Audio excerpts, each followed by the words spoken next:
৬-৭ হাজার কর্মী সমর্থকের বিশাল বিজয় মিছিল। রাজনৈতিক পালাবদলের আবহে মঙ্গলবার উৎসবের রঙে রঙিন হয়ে উঠল মালবাজার শহর।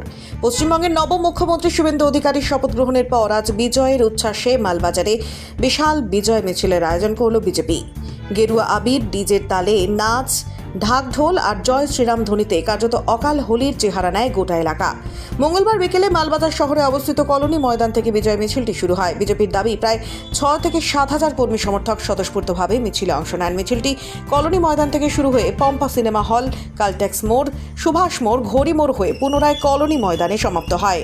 এদিন মিছিলে মহিলা, পুরুষ ও যুবকদের ব্যাপক উপস্থিতি লক্ষ্য করা যায়। গেরুয়া আবির উড়িয়ে একে অপরকে শুভেচ্ছা জানান কর্মী সমর্থকেরা। ডিজে, ঢাক ও আদিবাসী বাদ্যযন্ত্রের তালে নেচে গিয়ে উল্লাসে মেতে ওঠেন সবাই। আতশবাজির ঝলক এবং স্লোগানে সরগরম হয়ে ওঠে গোটা এলাকা।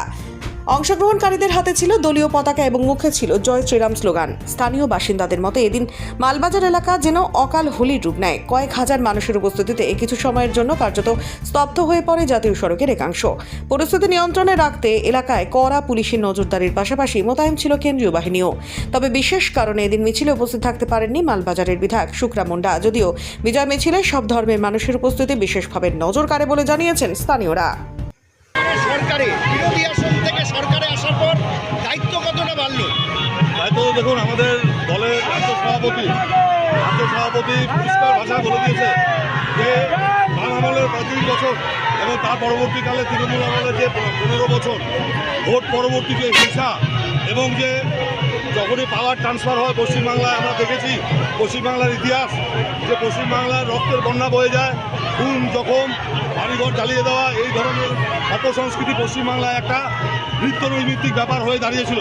কিন্তু ভারতীয় জনতা পার্টি যখন 207 ম্যান্ডেট দিয়ে, বিপুল সংখ্যক ম্যান্ডেট দিয়ে যখন পশ্চিমবাংলায় ক্ষমতায় আসলো, তখন আমাদের দলের পক্ষ থেকে একটাই বার্তা দেওয়া হয়েছিল যে আমরা একেবারে বিরোধীদের কোনোভাবে কোনো রকম কোনো অত্যাচার, কারোর প্রতি কোনো রকম অন্যায় যেন না হয়, সেটা আমাদের পশ্চিমবাংলার প্রতিটা বিজেপি কর্মী সেই কাজে সেই লোকে হয়েছেন। এবং পশ্চিমবাংলা সহ মালবাজার শহরে আমি বলতে পারি, মালবাজার শহরে কোনো রকম সন্ত্রাস দূরের কথা, কোনো তৃণমূল বা অন্যান্য দলের কর্মীদেরকে একটা কুকথা অকথাও বলা হয়নি।